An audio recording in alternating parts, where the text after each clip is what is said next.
Hello friends, লিপিকার স্বপ্নের ছাদ বাগানে আপনাদের সবাইকে স্বাগত।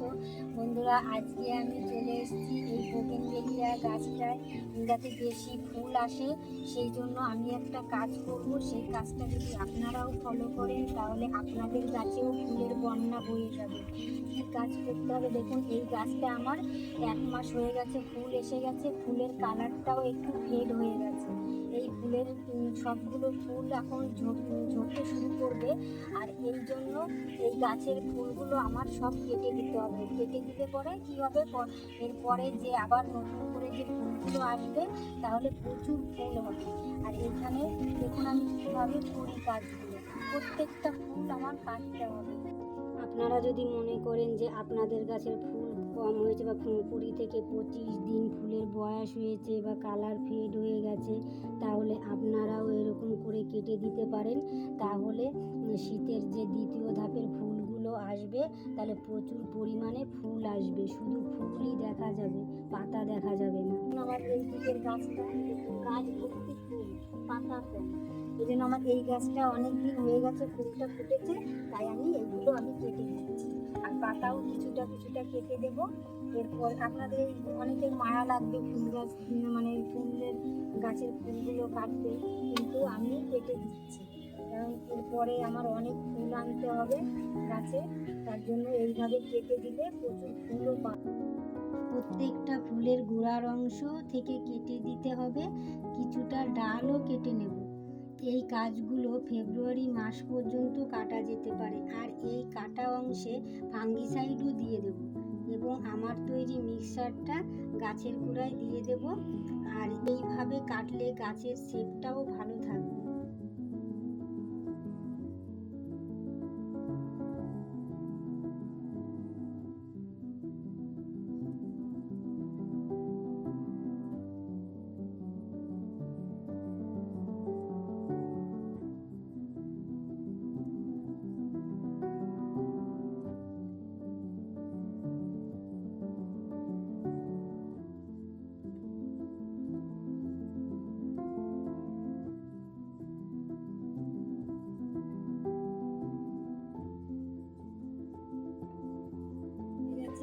গাছটার ফুলগুলো কাটতে মায়া লাগলেও আমি তবুও কেটে দিয়েছি, কারণ এরপরে যে ফুলগুলো আসবে প্রচুর ফুল হবে বা ফুলের বন্যা বয়ে যাবে।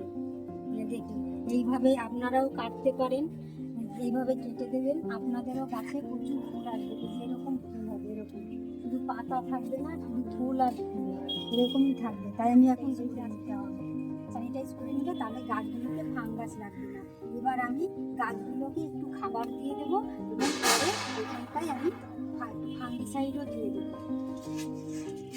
দেখুন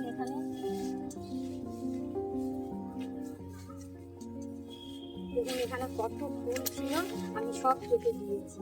এইগুলো আমি মায়া লাগলেও আমি কেটে দিয়েছি, কারণ এরপরে যে ফুলগুলো আসবে প্রচুর ফুল হবে, তখন দেখতেও ভালো লাগবে, মনটাও আমাদের ভালো লাগবে, মনটা ভরে। আমি এবার গাছটাকে কাটা অংশে ফাঙ্গিসাইড দিয়ে দিচ্ছি, গাছটা যাতে শুকিয়ে মারা না যায়। এইভাবে গাছগুলো কেটে ফাঙ্গিসাইড দিয়ে দেবেন। ফাঙ্গিসাইড আপনাদের সাব ফাঙ্গিসাইড না থাকলে আপনারা গুঁড়ো হলুদ কিংবা অ্যালোভেরা জেলও লাগিয়ে দিতে পারেন। আর গাছগুলোকে এইভাবে কাটলে বনসাইয়ের মতো শেপ লাগবে দেখতে। আর এরকম করে আপনারাও করতে পারেন। আর প্রতিটা গাছ আমি নিজের মতো করেই তৈরি করি।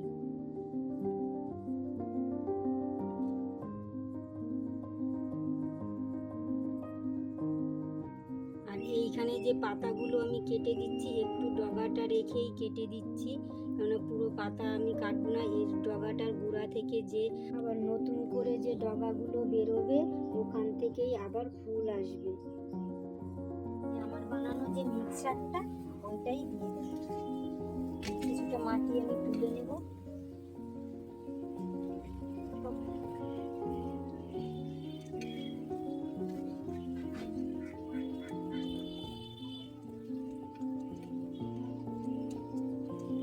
আমার যে বানানো যে মিক্সচারটা, এর মধ্যে গোবর সারের সঙ্গে আমি শিংকুচি, হাড়গুঁড়ো, নিমখোল এইগুলো দিয়েই তৈরি করেছি। আর এইটাই আমি গাছের গোড়ায় দিয়ে দেবো। এটা দেওয়ার পরে তারপরে আবার যখন ফুল আসবে প্রচুর পরিমাণে ফুল আসবে, একদম ফুলের বন্যা বয়ে যাবে।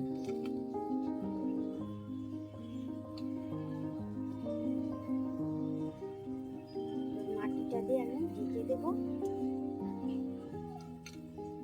আমি রাসায়নিক সার ব্যবহার করি না, আমি যে জৈব সার ওইগুলোই আমার গাছে প্রয়োগ করে আমি এত সুন্দর ফুল আনি আমার গাছে। আর আমার প্রত্যেকটা ভিডিও আপনারা ফলো করবেন, দেখবেন আপনারাও আপনাদের বাগানে এরকম ফুল আনতে পারবেন। এখানটায় আমি যে কলার খোসা ভেজানো যে জলটা, ওই জলটার সঙ্গে আমি একটু এপসম সল্ট দিয়ে দেবো, হাফ চামচ মতো এপসম সল্ট দিয়ে দিচ্ছি। এপসম সল্ট দিয়ে আমি এই যে ফাঙ্গিসাইড যেটা, ওইটাও আমি এর মধ্যে গুলিয়ে দিচ্ছি, একটু আছে এর মধ্যে।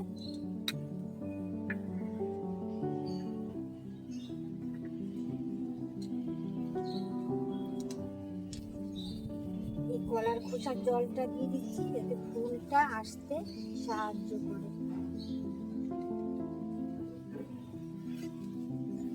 আমার এইটা গাছের এইভাবে আমি পরিচর্যা করি, আর এইভাবে পরিচর্যা করেই আমি প্রচুর ফুল পাই।